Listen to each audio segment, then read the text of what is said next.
Assalamualaikum warahmatullahi wabarakatuh. Innal hamdalillah nahmaduhu wa nasta'inuhu wa nastaghfiruh wa na'udzu billahi min shururi anfusina wa min sayyiati a'malina. May yahdihillahu fala mudilla lahu wa may yudlil fala hadiya lahu. Asyhadu an la ilaha illallah wahdahu la syarika lahu wa asyhadu anna Muhammadan abduhu wa rasuluh.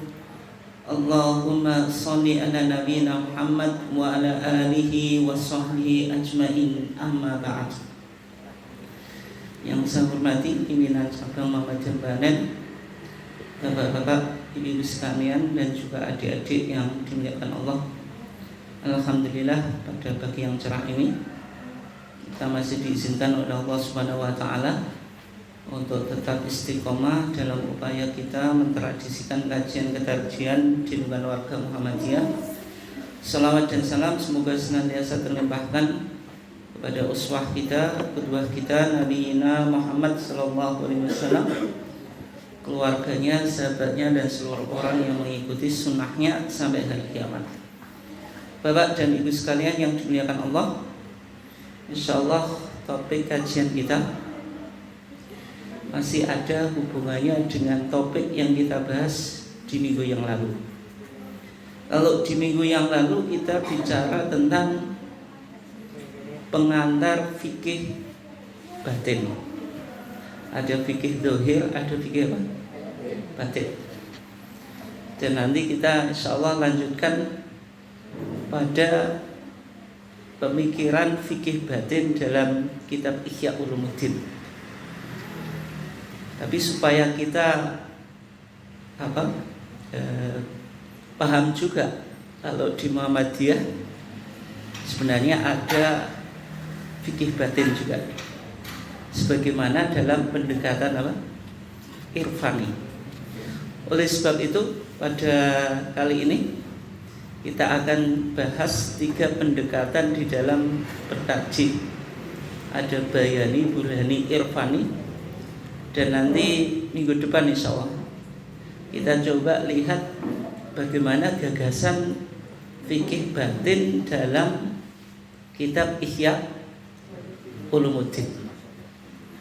Bapak dan ibu sekalian yang dimuliakan Allah, jadi kita sekarang bicara 3 pendekatan dalam bertarjih. 3 pendekatan dalam apa? Bertarjih. Ada yang disebut dengan bayani, burhani, dan irfani. Ada 3 itu. Kalau kita singkat jadi BBI. B yang pertama itu bayani, B yang kedua burhani, B yang ketiga apa? Irfani. Ya.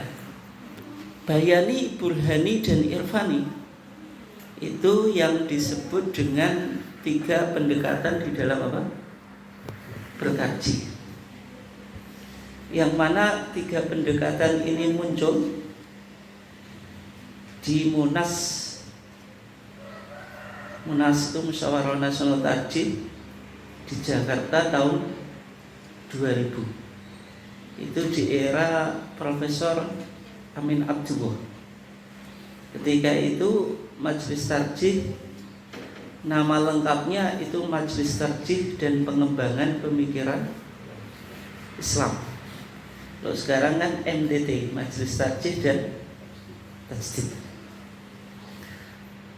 Dan di Munas Tarjih tahun 2000 itulah diusung 3 pendekatan.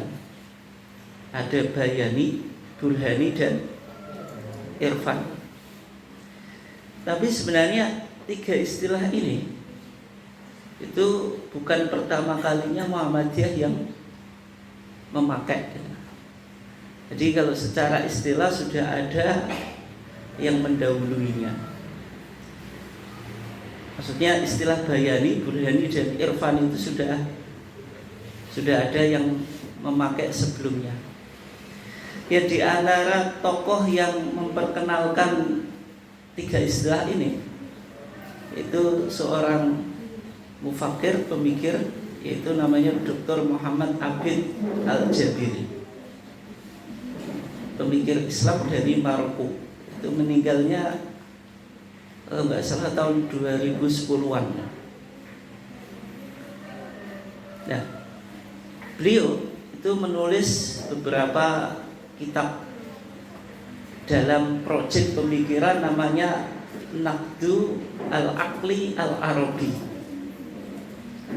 Naqdu itu mengkritik ya, Al-Aqli Al-Aqal Al-Arabi, akal Arab.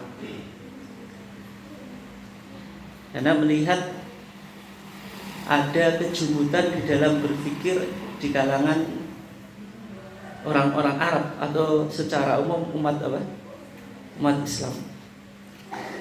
Di antara bukunya tentang kritik pemikiran Arab itu ada Takwin Al-Aql Al-Arabi, bagaimana bangunan akal Arab. Kemudian ada Bunyan Al-Aql Al-Arabi, formasi akal Arab. Pokoknya panjang lah, saya bikin singkat dengan terlalu detail malah bingung gitu. Oke ya. Di bukunya Bunyan Al-Aqli Al-Arabi, formasi akal Arab, beliau menggunakan 3 istilah. Yang pertama Al-Burhan, yang pertama Al-Bayan, yang kedua Al-Irfan, yang ketiga Al-Burhan. Tapi nanti sama Mas Saji kan urutannya kan Bayani, Burhani, Irfani. Tapi kalau di bukunya Abid Al-Jabiri itu Al-Bayan, baru Al-Irfan, baru apa? Al-Burhan. Burhan itu terakhir, karena Burhan itu ditempatkan untuk menguatkan 2 pendekatan tadi, yaitu Bayani dan Irfani. Bayani itu pendekatan yang secara umum dipakai oleh fuqaha, para ahli fikih. Kalau Irfani al-mutasawwifin, para ahli apa? Tasawuf. Dua-duanya itu butuh rasional, butuh rasionalitas, sehingga dimunculkan apa? Burhan. Dan tiga pendekatan ini sebenarnya menggambarkan corak pemikiran peradaban yang terbesar di dunia. Peradaban terbesar di dunia itu paling enggak kan 3. Yunani, India, terus apa? Arab. Kalau peradaban Yunani itu lebih terkenal dengan peradaban apa? Apa Bu? Filsafat. Jadi kalau filsafat itu Burhani. Kalau India terkenal dengan peradaban Irfani. Orang Jawa itu Irfaninya kan kuat Pak. Pokoknya jadi wong apik, meskipun kadang-kadang juga enggak rasional Pak. Jadi hati sama akal itu lebih kuat hatinya. Makanya Islam di Jawa itu ketika masuk Jawa kan enggak banyak tantangan. Islam diterima, tapi kejawen ya tetap jalan, memunculkan paham sinkretisme, 2 kebenaran yang ganda.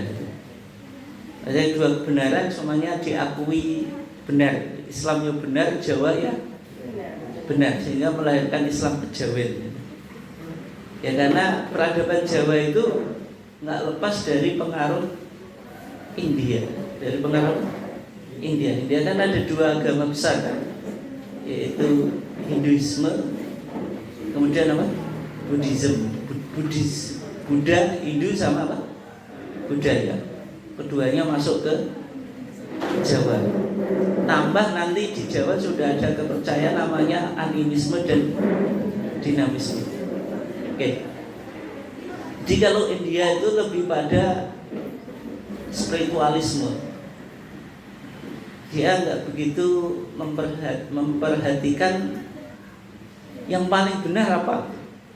Sehingga ada buku yang sekarang baru di launching ya, sudah lama sih, Profesor makin Uin Sunan Kalijogo nulis buku namanya Nabi-Nabi Nusantara. Jadi di Nusantara itu ada nabi. Nah ini buku agak ke kiri Pak. Jadi kan nggak usah baca ya, pokoknya dengar saja lah. Jadi di Nusantara itu ada nabi. Jadi nabi itu tidak identik dengan Timur Tengah. Kalau nabi-nabi dalam Islam itu kan nuansanya kan Timur Tengah ya. Di situ ada nabi-nabi Nusantara. Sejak zaman Belanda sampai sekarang itu tercatat 600 nabi Pak. Jadi Nusantara itu sudah memproduksi berapa Pak? 600 nabi.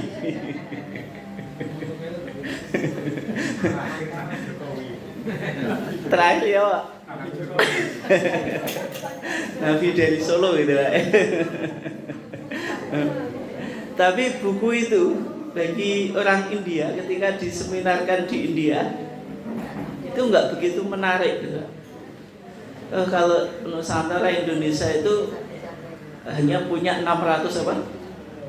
Nabi. Padahal bagi kita wah itu heboh gitu. Tapi bagi mereka biasa saja. Kita di India tiap hari itu punya Tuhan baru kok gitu.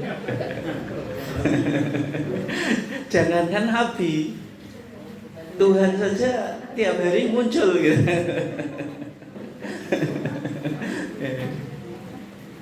Nah itu peradaban apa? Peradaban India yang lebih terkenal dengan irfaninya. Kemudian kalau Arab itu peradaban wahyu atau peradaban bahasa atau peradaban Al-Quran. Dan itulah yang disebut dengan apa Pak tadi? Bayani. Kalau Yunani itu Burhani, Arab Bayani, kalau India apa? Irfani. Nah di bukunya Dr. Muhammad Abid Al-Jabiri itu intinya beliau tadi menawarkan 3 pendekatan sebagai kritik terhadap akal Arab. Artinya akal Arab itu kalau mau maju maka menggunakan 3 pendekatan tadi, Bayani, Burhani dan Irfani. Itu sudah bisa mengakomodir 3 pemikiran peradaban yang besar di dunia. Bapak dan Ibu sekalian yang dimuliakan Allah, karena Pak Amin Abdullah itu salah satu pengaji Muhammad Abid Al-Jabiri, maka ketika beliau masuk ke majelis tarjih itu diusung 3 pendekatan. Meskipun ya sampai sekarang masih pro kontra Pak, tapi di Profesor Samsul Anwar itu diterima. Kalau Pak Din Samsudin itu nggak setuju terhadap apa? 3 pendekatan tadi, yaitu Bayani, Burhani dan Irfani. Terlepas perbedaan Pak Bu, yang penting kan nanti bagaimana aplikasinya, itu yang paling penting ya. Dan tentu 3 pendekatan Bayani, Burhani versi Muhammad Abid Al-Jabiri dengan Muhammadiyah itu tentu bukan copy paste ya. Artinya di Muhammadiyah dalam mengembangkan 3 pendekatan tadi ada ciri khas, bukan hanya sekedar copy paste, dan juga bagaimana aplikasinya. Bapak dan Ibu sekalian yang dimuliakan Allah, kita sekarang awali dari 3 pendekatan itu. Yang pertama disebut dengan pendekatan Bayani. Pendekatan Bayani itu pendekatan yang titik tolaknya teks atau nas. Itu kalau pendekatan apa? Bayani. Kalau Burhani itu titik tolaknya rasio atau ilmu pengetahuan, itu Burhani. Kalau Irfani itu pendekatan yang titik tolaknya intuisi atau nurani. Jadi kalau Bayani itu tekstual, kalau Burhani itu rasio atau ilmu pengetahuan atau kontekstual, Kemudian kalau irfani itu intuisi atau filosofis, atau memberikan kedalaman pada nilai apa? Spiritual. Bicara tentang roh itu apa? Irfani. Nah, pendekatan bayani itu berarti pendekatan yang titik tolaknya an-nusus asy-syar'iyyah, nas-nas agama, yaitu ada Al-Qur'an, ada As-Sunnah. Istilah al-bayan itu istilah yang umum dipakai oleh peradaban Arab. Misalnya dalam ilmu bahasa ada sastra Arab namanya ilmu balaghah. Ilmu balaghah itu kan terdiri dari 3 ilmu. Apa Bu? Ada ilmu badi, ada apa? Ilmu apa? Ilmu ma'ani, ada ilmu bayan. Ada ilmu apa? Bayan. Bicara tentang bayan ya. Di Jawa juga ada istilah bayan itu. Hubungannya dengan pamong desa. Ya memang bayan itu kan artinya penjelasan. Bayan itu kan apa Bu? Tukang perintah. Artinya dia memberikan penjelasan kepada rakyat berupa perintah. Sehingga disebut bayan. Terus ada mudin. Mudin itu imamuddin. Imam itu ya imam, din itu agama. Pemimpin agama dalam masyarakat Jawa Islam disebut apa? Mudin. Itu singkatan dari imamuddin. Terus tiap desa itu ada gapura. Gapura itu dari kata ghafura.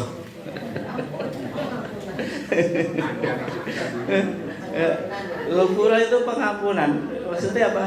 Supaya kan tiap desa dengan desa yang lain itu kan ada gapuranya loh. Pokoknya rukun ya. Kalau dulu tempat ibadah surau, kok surau langgar, itu dulu ada gapuranya itu dulu. Atau batas desa. Itu nilai filosofinya apa? Supaya rukun, ghafura itu. Jadi apa? Gapura. Enggak tahu betul atau enggak apa itu. Entah itu masuk ilmu cocokologi atau enggak. Cocokologi itu ilmu untuk cara apa Pak? Nyocok-nyocok itu. Jenenge apa? Cocokologi gitu. Matologi.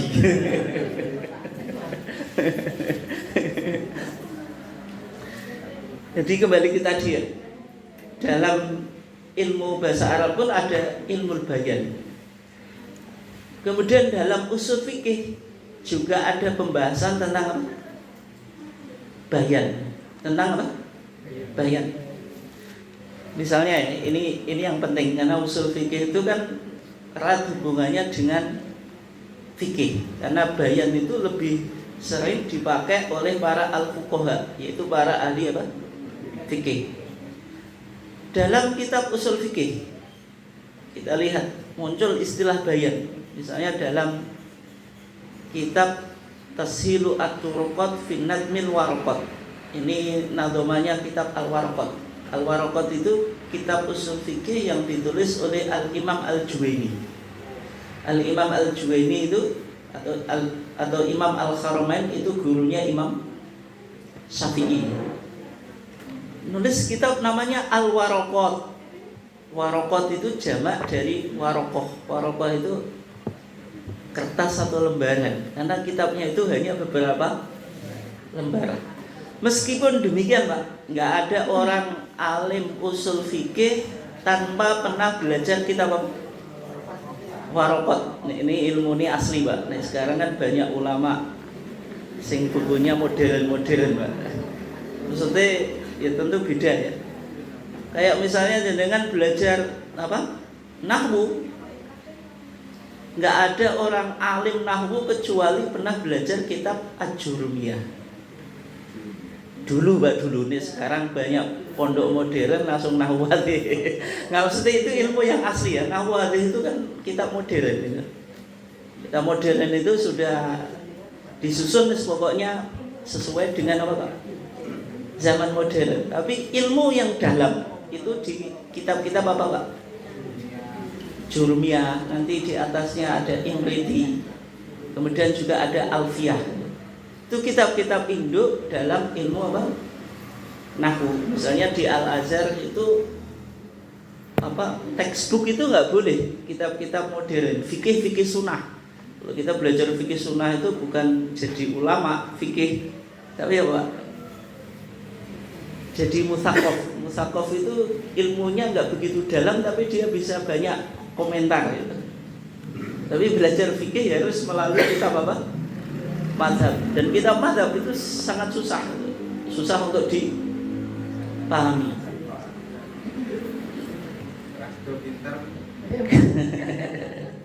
Makanya proses belajarnya kan cukup lama gitu. Oke. Nah, ada kitab Al-Warqat, biar kita cepat ya. Itu dinazamkan oleh Al-Imam Al-Imriti.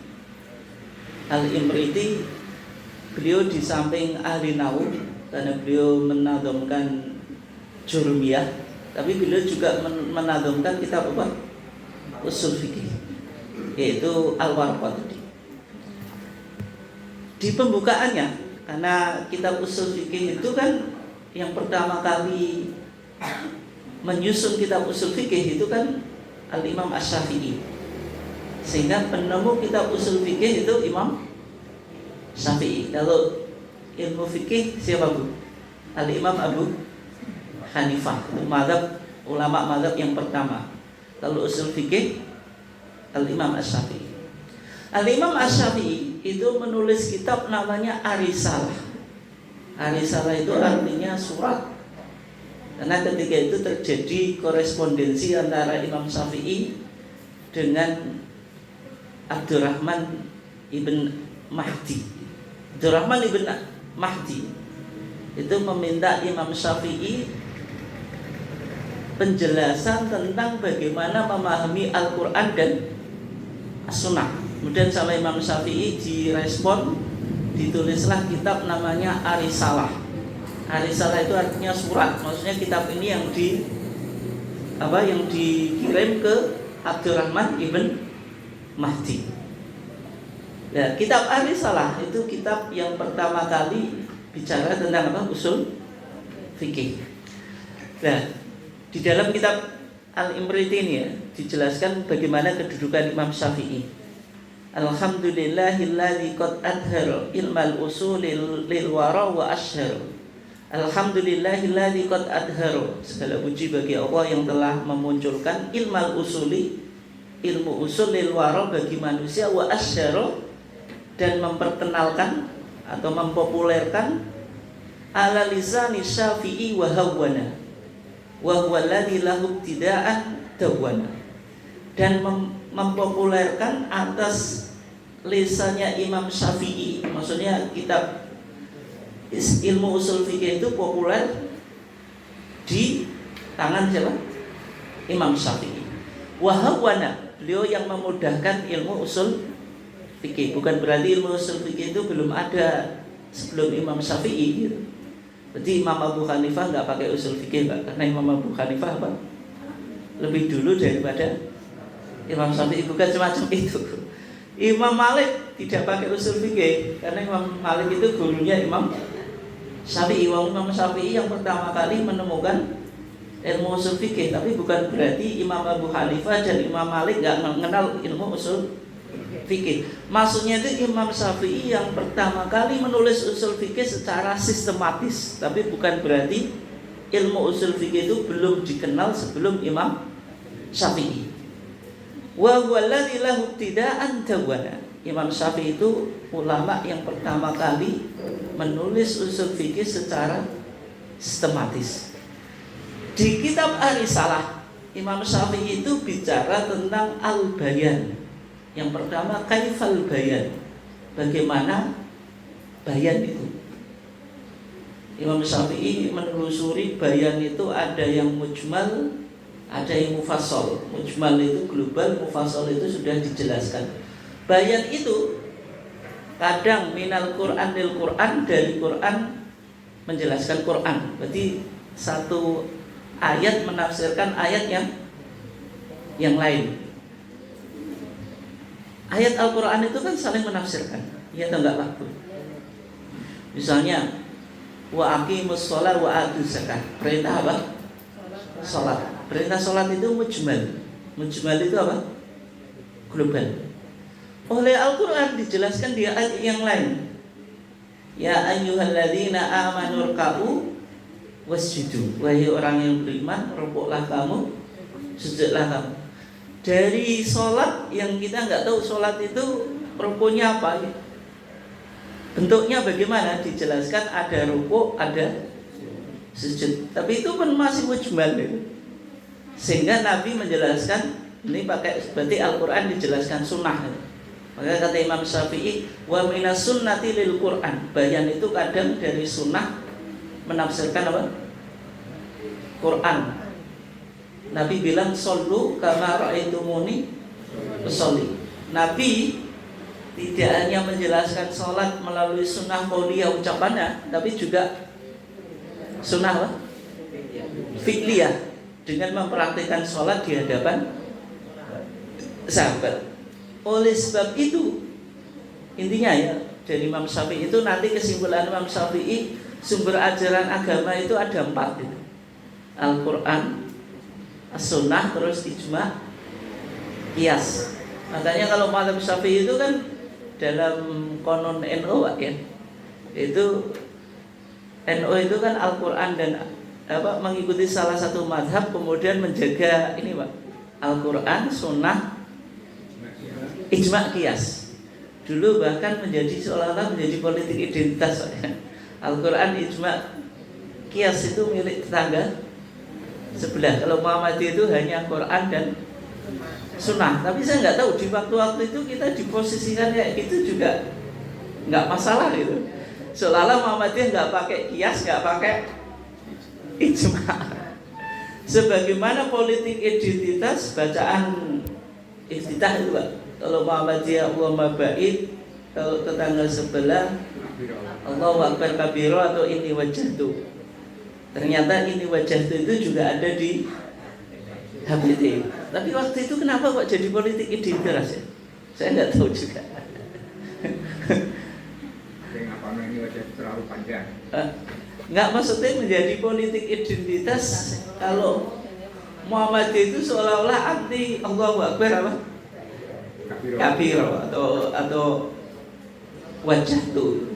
Sebagaimana tadi kayak Muhammadiyah itu dalam beragama nggak pakai ijma' dan qiyas, padahal di HBT juga ada ijma', ada qiyas, meskipun mungkin dalam aplikasinya yang berbeda, tapi kan tetap diterima ijma' dan qiyas. Dan di dalam Ar-Risalah itu Imam Syafi'i intinya yang paling penting kan menjelaskan tentang fungsi sunnah itu. Sunnah itu salah satu fungsinya yang paling penting. As-sunnatu bayanun lil Quran. Atau kalau dalam bahasa Ibnu Taimiyah itu as-sunnatu tubayyinul Quran. Sunnah itu menjelaskan Al-Quran. Karena kita tidak mungkin bisa mempraktekkan sholat sebagaimana contoh kita tadi tanpa melalui sunnah. Ada kelompok namanya Qur'aniyin, itu hanya Quran saja gitu. Ternyata sholat pakai Quran saja kan nggak bisa Pak. Wa aqimus sholat, jadikanlah sholat. Bagaimana tata caranya? Sujud disebutkan dalam Quran, tapi anggota sujud muncul dari hadis kan. Nabi bilang umirtu an asjuda ala sab'ati a'dhumin. Saya diperintahkan untuk sujud atas 7 anggota. Itu ada dalam hadis. Jadi sholat dari salam sampai dari takbiratul ihram sampai salam itu nggak bisa kita praktekkan melalui apa? Melalui Quran saja, tapi membutuhkan apa? Sunnah. Sehingga fungsi sunnah yang paling penting, as-sunnatu tubayyinul Quran. Sunnah itu menjelaskan Al-Quran. Dan sehingga istilah bayan itu populer di kalangan para ahli fikih. Jadi Jadi kalau kita bicara bayan berarti bicara tentang apa Pak? Tentang fikih secara umum gitu. Oke. Terus pendekatan bayan yang dimaksud oleh Majelis Tarjih tadi adalah pendekatan yang titik tolaknya Al-Quran dan As-Sunnah. Secara umum dipakai dalam konteks ibadah mafdhuh. Ibadah apa? Mafdhuh. Karena ibadah sebagaimana dalam kitab Al-Masail Al-Khams, kitab masalah 5 atau Mabadi' Khamsah. Apa saja Bu? Kitab masalah 5 itu bicara tentang apa? Mawadin. Terus apa? Maya dunia, apa itu dunia? Maya ibadah, apa itu ibadah? Ma huwa sabilullah, terus mawal qiyas. Jadi bicara agama, dunia, ibadah, sabilillah apa? Qiyas. Dalam konteks mahiyal ibadah, apa itu ibadah? Yang disebut ibadah itu at-taqarrubu ila Allah bimtithali awamirihi wa ijtinabi apa? Nawahi wal amali bima adina bihi asyari. Ibadah itu pertama melakukan perintah, yang kedua meninggalkan apa? Larangan, terus melakukan amalan mubah tapi kita niati apa? Ibadah. Karena innamal a'malu binniyat. Terus ibadah dibagi menjadi dua, ada khosoh, ada amah. Khosoh itu yang disebut ibadah mafdhoh, yaitu ibadah yang sudah ditentukan apa? Kaifiyahnya, yaitu tata caranya. Misalnya contohnya sholat, haji dan seterusnya. Nah, pendekatan bayan itu dipakai dalam konteks ibadah mafdhuh. Dalam konteks apa? Ibadah mafdhuh. Misalnya dengan bicara kalau kita sujud itu lutut dulu atau tangan dulu. Itu pendekatannya apa, Pak? Bayani, kita cari dalil bagaimana Nabi menjelaskan praktek apa? Sujud. Yang jelas Nabi bilang idza sajada ahadukum fala yabruk kama yabrukul ba'ir. Kalau seorang di antara kamu sujud, janganlah ia sujud sebagaimana menderumnya unta. Unta jerum itu kaki dulu atau tangan dulu, Bu? Yang betul pasti kaki dulu itu, karena unta nggak punya tangan. Nah, kan cumannya kaki yang depan atau kaki belakang. Nah, disimpulkan oleh Majelis Tarjih kaki depannya, dan sholat itu nggak boleh menyerupai gaya unta, sehingga disimpulkan sujud itu lutut dulu. Meskipun kesimpulan ini dikomplain oleh orang-orang yang sudah tua, kan ibu pasti komplain lah. Sudah kena asam aurat itu, bukan asam urat. Nah, kalau sudah tua beda lagi, Bu. Tapi yang penting kan kesimpulannya apa? Lutut. Berarti ini pendekatannya apa? Bayani. Oke. Kenapa kok pendekatan bayani itu dipakai dalam konteks ibadah? Karena hukum asal ibadah itu apa? Haram. Al aslu fil ibadah at-tahrim. Hukum asal ibadah itu apa? Haram. Karena setiap tambahan dan kurangan dari ibadah itu meskipun baik tidak diterima, Pak. Man amila amalan laisa alaihi amruna fahuwa raddun, atau man ahdatsa fi amrina hadza ma laisa minhu fahuwa raddun. Ini hadis yang keberapa itu? Kelima dalam Arba'in Nawawiyah. Itu ada Imam Nawawi itu menulis kitab namanya Arba'in Nawawiyah. 42 kumpulan hadis yang menjadi qawaiduddin, pokok-pokok agama.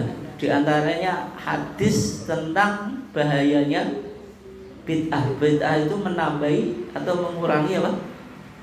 Agama. Makanya Ibnu Qayyim bilang pelaku bid'ah itu susah taubat daripada pelaku maksiat. Kenapa, Pak? Kalau pelaku maksiat itu tahu kalau dia melakukan sesuatu itu salah, sehingga suatu saat dia taubat. Tapi kalau pelaku bid'ah malah jadi, Pak. Semakin lama malah jadi, karena dia merasa, Pak, benar. Oke. Itu pendekatan bayani. Misalnya hukum qunut subuh, itu pendekatannya apa? bayani. Pokoknya intinya pendekatan bayani itu secara umum dipakai dalam konteks kita kembali pada Quran dan Sunnah. Sehingga jargon Muhammadiyah arju ilal Quran wa Sunnah itu sebenarnya jargon bayani, Pak. Jargon apa? Bayani. Cumanya kadang-kadang kalau kita jargonnya bayani saja, nggak ada burhani atau irfani, jadi kan kadang-kadang bingung gitu. Dalam konteks menentukan awal bulan, kriteria awal bulan diantaranya Ramadan atau 1 Syawal, Muhammadiyah katanya Quran dan Sunnah, kok malah pakai hisab. Kalau mau Quran Sunnah ya berarti pakai ru'yah. Sehingga kadang-kadang kita naik gaji bingung, Mbak. Oh iya ya, Muhammadiyah Quran Sunnah kan seharusnya pakai ru'yah, tapi kenapa pakai hisab tuh? Quran saja ya. Padahal kadang dibantai itu faman syahida minkum syahra falyasum, itu ru'yah kok katanya. Berarti hisab itu juga dibid'ahkan oleh Quran ya. Kalau yang berpandangan terlalu kaku, Pak. Oke. Nah, sehingga muncul pendekatan yang kedua, disebut pendekatan apa? Burhani. Pendekatan burhani itu asalnya, kalau tadi bayan itu secara umum dipakai dalam bahasa Arab, ada ilmu bayan, kemudian ilmu usul fikih juga ada apa? Bayan. Maka kalau burhani itu secara umum dipakai dalam ilmu filsafat. Kalau disebut burhani berarti al-burhan al-aristi, burhannya Aristotle. Sehingga dalam ilmu mantik, ilmu apa? Ilmu mantik. Ilmu mantik itu ilmu logika, the science of logic. Dan siapa? Kiai Dahlan itu cukup menekuni ilmu mantik. Bahkan Kiai Haji Wardan Diponingrat itu menulis ilmu mantik untuk kursus Muhammadiyah. Cumanya sekarang ilmu mantik ini nggak begitu populer. Salah satu hujjah itu ada istilahnya bayan. Ini saya kenalkan dengan pernah dengar saja. Nek paham ya nanti mudah-mudahan berikutnya. Ada kitab namanya Sulam Al-Munawwar. Sulam apa? Munawwar fi ilmil mantik. Ini kitab yang biasanya dikaji di pesantren. Yaitu Naldoman. Menjelaskan tentang ada argumentasi yang disebut dengan burhan. Wa hujjatun naqliyatun aqliyah aqsamuha li khamsatun jaliyah. Pokoknya hujjah, argumentasi itu ada dua. Kalau enggak nakliyah, akliyah. Nakliyah itu berdasarkan dalil, yaitu Al-Quran dan As-Sunnah yang butuh sanad. Yang kedua akliyah. Akliyah itu penalaran, tidak akal, tidak perlu butuh sanad. Sehingga ada dalil yang dia sifatnya itu ada sanadnya, ada yang akliyah. Akliyah itu rasionalitas. Yang akliyah itu jumlahnya 5. Khitabatun syi'run wa burhanun jadal wa khamisun safsatun niltal amal. Ada khitabah, ada syair, ada burhan, ada jadal, ada safsatoh. Apa Bu? Model kita bahas cepat, paling nggak pernah ngaji kan oleh barokah.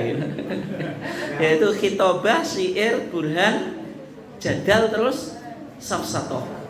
Ajalluhal burhanu, bicara tentang burhan. Di antara dalil akal rasional itu yang paling tinggi disebut apa? Burhan. Burhan itu apa? Ajalluhal burhanu ma ulif min muqaddimatin bil yaqini taktarin. Yang disebut burhan itu sesuatu yang tersusun dari beberapa muqaddimah. Nanti ada premis minor, ada premis mayor dan seterusnya itu. Di ilmu logika kan kayak itu ya. Burhan itu ada yang pertama min awwaliyatin musyahadatin mujarabatin mutawatiratin wa hadasiyatin wa mahsusatin fatilkal jumlatul yakiniyat. Intinya ada beberapa burhan. Yang pertama awaliyat. Awaliyat itu sekali kita dengar itu pasti paham. Kalau bapak dan anak itu lebih tua mana? Lebih tua bapak, nggak mungkin lebih tua anak. Kecuali anak tiri. 1 sama 2 mesti lebih banyak 2. Itu namanya awaliyat. Yang kedua musyahadat, sesuatu yang bisa disaksikan. Misalnya seseorang itu kok nggak semangat, itu bisa jadi lagi banyak masalah atau lagi lapar kan gitu. Itu musyahadat. Maksudnya bisa kita lihat dengan mata. Mujarabah bisa dirasakan, makanya ada obat mujarab. Itu sudah teruji. Mujarabah itu sesuatu yang sudah diuji gitu. Itu juga termasuk burhan. Misalnya obat tertentu ini dianggap manjur gitu. Mujarab itu dari kata mujarab, artinya sudah diuji.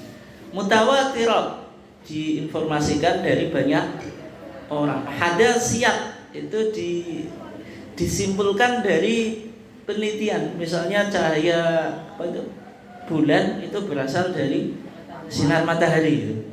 Mahsusat bisa dirasakan. Api itu panas gitu.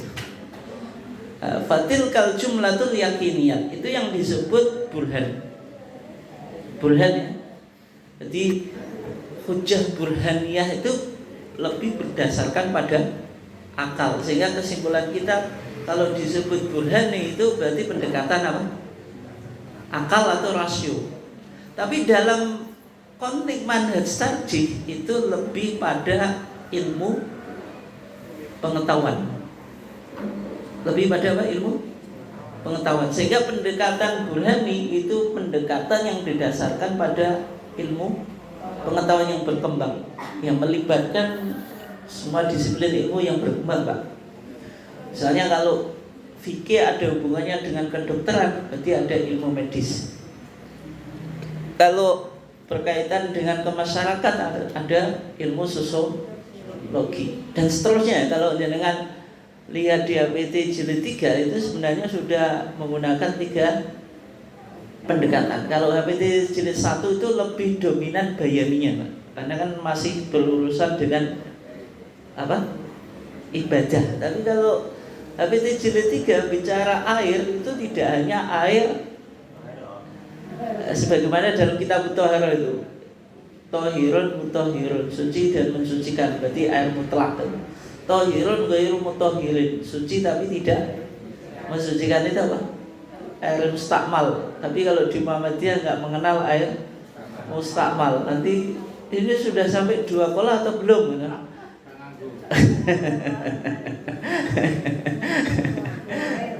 Tapi kalau HPT jilid 3 itu fikih air sudah bicara konteksnya apa?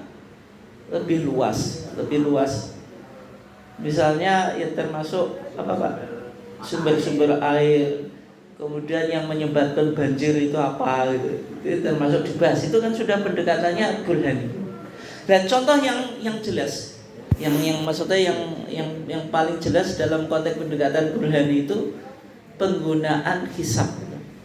Ketika Muhammadiyah menentukan awal bulan, kriteria awal bulan itu tidak pakai ru'yatul hilal, tapi pakai hisab. Meskipun kan tadi kan jenengan kalau katanya Muhammadiyah Quran dan Sunnah, tapi kalau puasa kok pakai hisab. Padahal hisab itu nggak pernah dilakukan oleh Nabi kan gitu. Nah itu pendekatannya apa? Burhani. Artinya dalam menentukan awal bulan yang disebut ibadah maqdha itu puasanya. Kalau cara menentukannya itu dia ghairu maqdha atau dia masuk makulatul makna yang bisa dirasionalitaskan. Yang penting kita bisa masuk bulan apa? Baru. Dan dalam konteks modern yang dianggap lebih akurat itu hisab, ya kan? Sehingga Ramadan itu atau Lebaran itu sudah bisa diprediksi jauh hari. Tapi kalau nanti hanya melakukan ru'yatul hilal tanggal 29 itu kan itu wong sing traweh bingung tuh Pak. Ya kan kemarin ada tanggoku kan aduh aku mah gak iso traweh begini ya. Entah ini orang jelas ya dadak sisuk gak situ apa Rio. Akhirnya karena dia sudah keluar masjid Pak Yus gak balik aku. Dan sehingga penggunaan apa tadi hisab itu dianggap apa Pak lebih relevan, dan itu sebenarnya pendekatan apa burhani. Meskipun juga ada bayaninya, hisab itu kan juga ada spirit Al-Quran kan, lita'lamu adadas sinina wal hisab wa qaddarahu manazila lita'lamu adadas sinina wal hisab.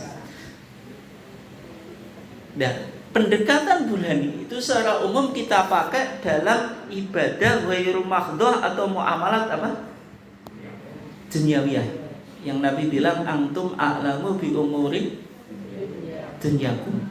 Oke. Yang ketiga disebut pendekatan irfani. Kalau irfan itu istilah yang populer di kalangan al-mutasawwifin, para kalangan tasawuf. Atau kalau istilahnya al-Imam al-Qushairi. Pernah dengar Imam Qushairi Bu? Muhammadiyah nggak punya tasawuf, jadi nggak kenal imam ahli tasawuf. Punya kitab namanya Risalah Al-Qushairiyah. Beliau menggunakan dua istilah, al-ulama dengan al-asfiya. Kalau disebut al-ulama itu lebih pada mengarah pada ulama fikih. Tapi kalau asfiya itu ulama sufi gitu. Sufi itu suka film. Tapi Kiai Ahmad Dahlan itu kan sebenarnya sufi. Itu sufi itu. Kiai Dahlan itu banyak terpengaruh pemikirannya Imam Ghazali dalam konteks spiritualisme atau tasawuf. Semuanya tasawuf di Muhammadiyah jejaknya hilang gitu. Karena Muhammadiyah lebih mengedepankan apa? Rasionalisme Muhammad Abduh gitu. Padahal Dahlan itu menggabungkan antara spiritualisme Ghazali dengan rasionalisme apa? Abduh. Nah, pendekatan irfani tadi Imam Qushairi bilang asfiya. Asfiya itu maksudnya orang yang dalam pendekatan orang yang dalam secara rohani. Atau dalam bahasa yang lain disebut al-arifin. Al-arif billah itu berarti apa? Orang yang dekat dengan Allah, ini yang disebut apa? Ulama sufi. Ulama apa? Sufi. Jadi ada al-arif, ada al-asfiya. Al-arif jamaknya al-arifin. Kemudian ada al-asfiya. Kemudian ada apa lagi Pak? Atau ahlul hikmah. Hikmah itu artinya dia punya ketajaman apa? Intuisi. Meskipun itu nanti dikritik oleh Imam Ghazali, karena hikmah itu pindah dari hikmah dalam Al-Quran, yang mana hikmah itu sunnah, kemudian hikmah itu orang yang dalam apa Pak? Dalam pendekatan spiritualnya, kemudian menjadi hikmah ya tadi al-munajjim, tukang ramal atau tukang kelenik. Ya kan? Ilmu hikmah itu kan sekarang pindah ke ilmu kelenik tau. Nah, itu dikritik oleh Imam Ghazali dalam Ihya. Nah, sehingga pendekatan irfan itu pendekatan yang titik tolaknya pada hati nurani. Oleh sebab itu kesimpulannya Pak Bu, kenapa kok Muhammadiyah menggunakan 3 pendekatan? Bayani, burhani, irfani. Kalau kita terlalu bayani, kita beragama harfiah. Harfiah itu tekstualis. Kabeh dibid'ah. Dengan berangkat ke masjid pakai sandal jepit bid'ah.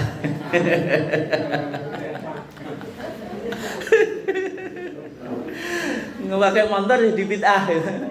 Itu kelompok al-mutasyaddidin atau al-harfiyah.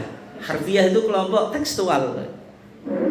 Jadi bid'ah itu pemahamannya terlalu lebar. Termasuk muamalah duniawi itu kadang-kadang dihukumi bid'ah. Dia membaca suatu secara tekstual tidak kontekstual. Ya, jihad membabi buta. Padahal jihad itu kan harus membacanya kontekstual. Dan syaratnya bagaimana kan? Oke. Kemudian kalau terlalu burhani, orang itu akan rasional. Terlalu rasional ya nanti kebelabasan jadi apa? Liberal. Semuanya boleh gitu. Ya? Semuanya boleh. Jilbab itu budaya Arab. Jangan jilbabi kepala sebelum jilbabi hati. Nanti pernikahan itu nggak perlu lawan jenis itu. Yang penting suka sama suka. Perempuan sama perempuan lesbi. Laki-laki dengan laki-laki homoseksual. Nah, itu diinstitusikan gitu, di barat kan itu. Kalau teman saya dulu Jerman itu ngomong gitu, kalau di negara saya itu nikah itu kumpul kebo dulu kalau bahasa kita. Nanti kalau cocok ya dilanjut, kalau enggak ya enggak gitu. Itu kalau terlalu burhani. Tapi kalau terlalu irfani itu kan spiritual, tazkiyatun nafs. Nanti melahirkan cara beragama kelenek, agama tidak rasional, Pak. Muncul wali nanti ya wali gedungan atau wali palsu. Jadi sholat itu nggak perlu secara bayani, tapi cukup sholat secara apa? Irfani. Kan inti sholat itu wa aqimis sholata lidzikri. Percuma sholat Allahu Akbar sampai salam tapi hatinya nggak ingat kepada Allah, nggak connect kepada Allah. Kan lebih baik nggak sholat tapi hatinya selalu connect gitu. Nah itu karena terlalu dominan apa? Irfani. Ya Jumatan nggak perlu di Masjid At-Taqwa, Pak. Masjid At-Taqwa itu Masjid Muhammadiyah. Tapi di Masjidil Haram.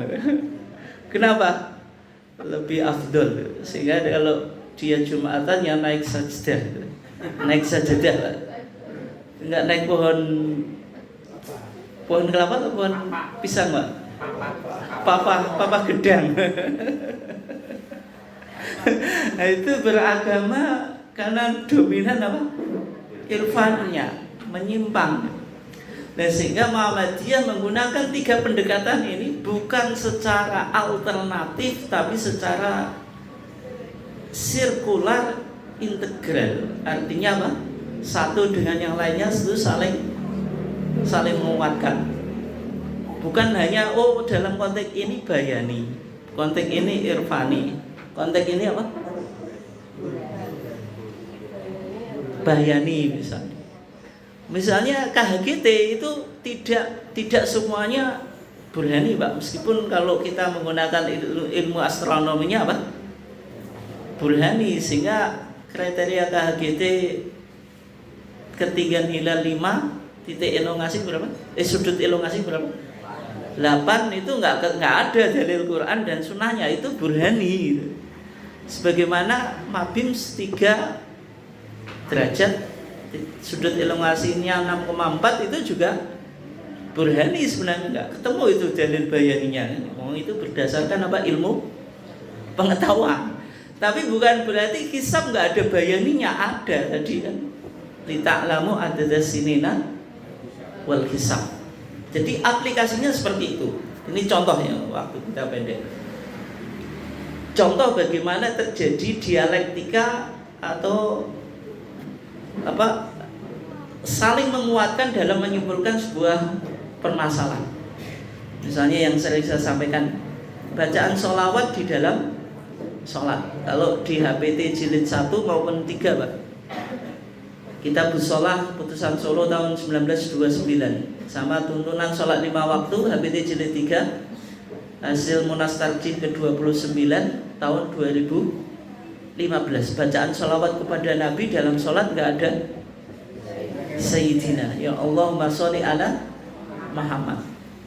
Tapi dalam mazhab Syafi'i yang qaul mu'tamad itu qaul yang otoritatif, Pak. Ketika kita baca sholawat itu baiknya tambah Sayyidina atau enggak?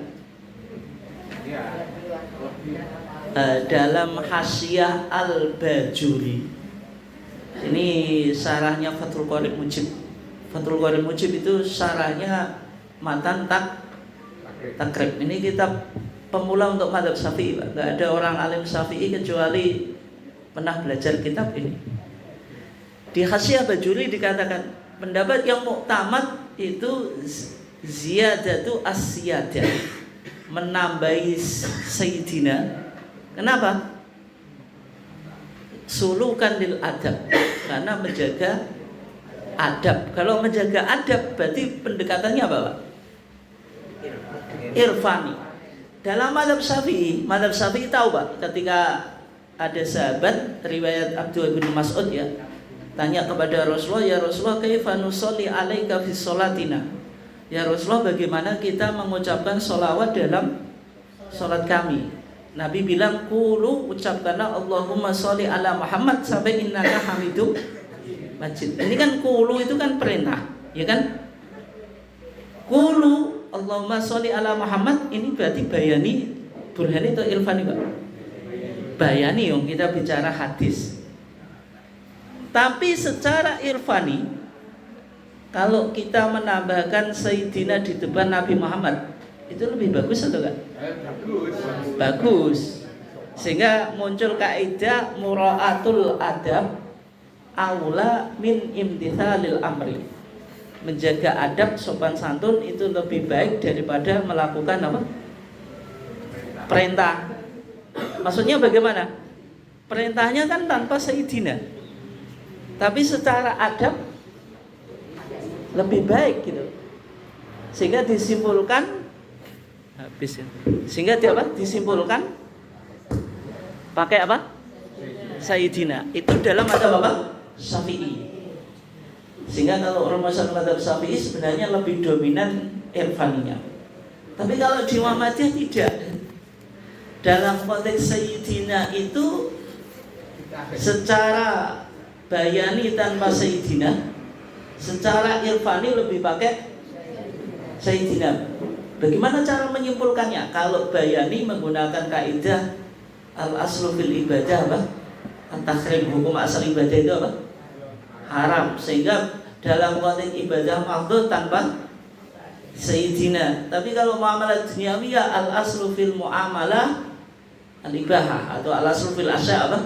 Al-ibahah, hukum asal suatu itu boleh, sehingga di luar ibadah mafdhul boleh. Dan yang menarik, Pak, di HPT kita itu sebenarnya ada Sayyidina, tapi saya nggak tahu dulu orang Muhammadiyah anti Sayyidina. Sayyidina itu ada di Kitabul Iman, muqaddimah sama penutup itu.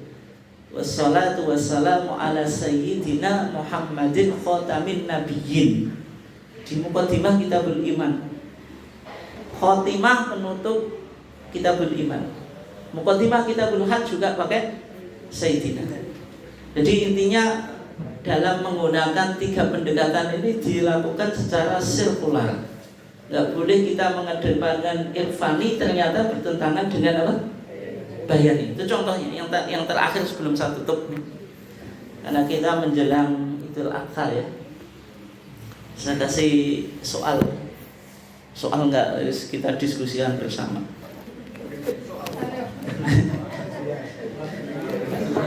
Ketika terjadi bencana itu, ketika terjadi apa? Bencana, saat korban, dana korban dialokasikan untuk bencana. Itu coba dilihat, itu bayani, burhani, irfani, itu jawabannya boleh atau enggak itu? Dana korban dialokasikan untuk bencana, misalnya. Dana nih berarti uang, bukan daging korban digunakan disalurkan untuk korban bencana, itu biasa Pak. Enggak, ini uang korban gitu. Dana korban itu dialokasikan untuk korban bencana. Jangan setuju itu enggak? Secara bayani waktu Idul Adha ya korban Mbak kan gitu. Hah? Kan fasholli li rabbika wanhar. Tapi sekarang menolong korban bencana pada saat membutuhkan itu lebih utama daripada korban atau enggak? Iya. Ya itu burhani atau bayani itu? Kok burhani apa? Irfani atau burhani itu? Ya bisa dua-duanya kan. Kalau burhani itu kan mana yang logis gitu.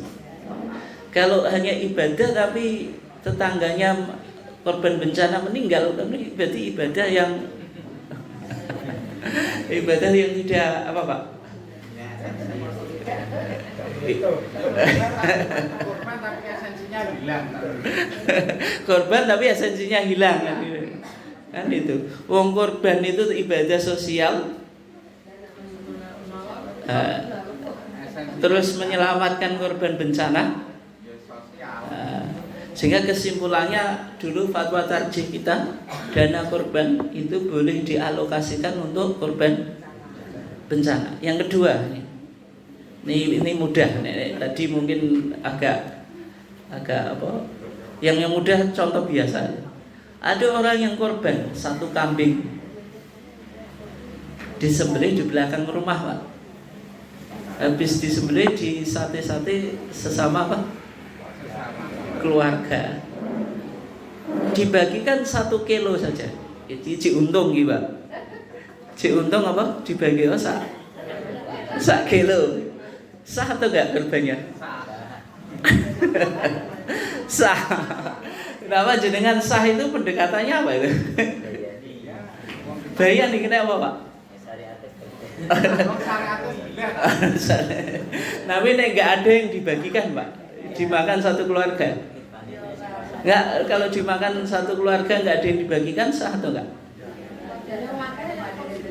Enggak, dimakan satu keluarga, enggak dibagikan sama sekali. Nek enggak dibagikan enggak sah. Ayatnya fakulu minha. Fakulu makanlah minha sebagian. Tidak oleh mangan kabeh. Nek mangan kabeh gak disebut korban. Wa'at imu apa Pak? Al-ba'isa al-faqira atau wa'at imu al-qani'ah wal mu'taro. Dan kasihlah makan ini wajib orang yang meminta-minta atau yang tidak. Ngasih makan, membagikan itu wajib Pak. Meskipun hanya 1 kilo gitu. Kalau kambing itu berapa kilo Pak? 7 atau 8? 8. Kalau 1 kilo kan 7 dimakan sendiri. Itu sah atau enggak? Sah. Tapi kalau sama sekali enggak dibagikan, sah. Tapi ibadah baik atau enggak itu? Enggak ibadah yang baik atau enggak itu? Enggak. Tadi lo kambing disate-sate sendiri dengan keluarga, bagikan hanya 1 kilo. Itu ibadah baik atau enggak Bu? Enggak, jenengan bilang kurang baik. Tapi secara bayani itu sudah masuk. Kan ada yang dibagikan. Kecuali enggak ada yang dibagikan. Tapi baik atau enggak Bu? Kenapa kurang baik? Nilai irfannya kan enggak kena gitu. Hah? Yo kok mentolomen. Nah, itu beberapa contoh pentingnya kita menggunakan 3 apa? Pendekatan. Mungkin itu saja kajian kita. Ada yang ditanyakan? Monggo. Ini yang berkaitan dengan bayani, burhani dan juga irfani, yaitu adalah kaitannya dengan ayat yang tentang idah itu. Saya juga agak merasa bingung karena di Manhaj Tarjih itu mengatakan bahwa idahnya wanita hamil itu sampai dia melahirkan. Bayangkan idahnya habisnya sampai dia melahirkan. Misalnya corongong suami istri itu bombor dan itu usia 9 bulan 10 hari suaminya itu meninggal tapi belum melahirkan. Tapi ketika suaminya itu meninggal ya bahkan mungkin sudah dikubur ataupun belum itu terus suaminya jarang dikubur tak, wanita itu sudah melahirkan, berarti idahnya kan sudah habis. Terus ini rabinya kan boleh tak? Itu secara fikih kan apa namanya? Kalau dilihat dari teks bayani, ini wis masuk, tapi di teks kaya Ivan itu gak diatin, pegilmen mau bojone sik sembujo kok ditinggal rabi. Kadang-kadang kan kayak gitu. Lah itu kalau saya tidak salah membaca kemandat takdir itu ada larangan ketika idahnya itu ya cuma pendek, akhirnya menyempurnakan idahnya itu 4 bulan 10 hari. Nah, salah satu guru itu. Nah, itu apakah ketika mengambil keputusan yang semacam itu apakah tidak bertentangan dengan nas yang berada di Al-Qur'an itu? Itu kan cuma pakai pendekatan, istilahnya irfaninya dimainkan ketika ada pembatasan bahwa idahnya orang yang melahirkan itu ya kalau jangkanya terlalu pendek harus mengambil dari 14 ke 10 hari. Terima kasih. Ya, masalah idah itu pendekatannya apa itu? Secara umum dulu pendekatannya apa? Bayani. Kenapa? Yuk kita bicara tentang dalil, yaitu teks atau nas, yaitu nas Quran atau sunnah. Lah, iddah wal mutalaqatu yatarabbasna bi anfusihinna thalathata quru. Wanita yang ditalak itu menunggu 3 kali quru. Itu mujmal atau mubayyan? Mujmal. Itu mujmal. Kalau mujmal butuh bayan, karena dia 3 quru itu apa? Kita nggak bisa memahami, Pak. Ada 2 penafsiran. Yang pertama haid, yang kedua apa? Suci. At-tuhru, suci. Ada mazhab Syafi'i bilang at-tuhru, suci. Mazhab Imam Abu Hanifah bilang haid. Ada khilaf di kalangan para ulama ini. Itu kaidah idah secara umum. Tapi nanti Al-Quran juga menjelaskan idah kasus orang yang hamil atau ditinggal mati apa? Suaminya. Itu namanya taksis, Pak. Taksis itu mengecualikan. Kalau wanita hamil ayadokna hamlahun, sampai dia apa? Melahirkan. Kalau meninggal apa? Arba'ata asyhurin wa asra, yaitu 4 bulan 10 hari. Dan dalam kasus tadi yang wanita hamil ya, kemudian suaminya mati, meninggal. Hamilnya wis tuwek ya. Jadi apa? Dia hamil terus suaminya meninggal. Karena meninggal dia langsung babarno itu. Entah tadi sebelum meninggal tuh menjelang pas dikubur ya. Pas dikubur apa? Babar. Itu habis meninggal terus melahirkan. Sekarang sekarang meninggal besok melahirkan. Berarti kan itu kan sekarang yang lebih dominan Pak. Itu kan ada dua ilah tuh, ada 2 sebab tuh ya. Yang pertama hamil, yang kedua apa? Meninggal. Mana yang lebih didominkan? Mana yang lebih dominan? Yang rabi yang melahirkan itu. Tapi kan ada juga dia apa? Enggak, dia karena ditinggal apa? Suami gitu. Ditinggal apa? Suami. Apalagi wanita yang ditinggal suaminya itu kan ada masa iddat juga kan. Masa apa, Pak? Iddat. Iddat itu kan berkabung, ya kan? Sehingga ulama pasti dianggap alasannya, sebabnya yang paling kuat itu ya pakai iddah apa, Pak? Iddah wanita ditinggal mati gitu. Sehingga 4 bulan 10 hari. Jadi konteks semacam itu secara umum yang lebih dominan itu bayaninya, meskipun irfaninya molor.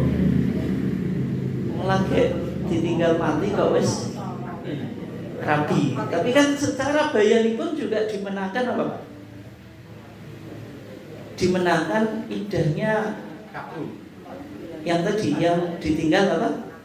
Suami daripada melahirkan itu. Mungkin itu ya. Oke, kurang lebihnya mohon maaf. Enggak ada yang lain. Capek Pak, kesel. Kita tutup. Wassallallahu ala Nabi Muhammad wa ala alihi wasallam. Wassalamualaikum warahmatullahi wabarakatuh. Sudah.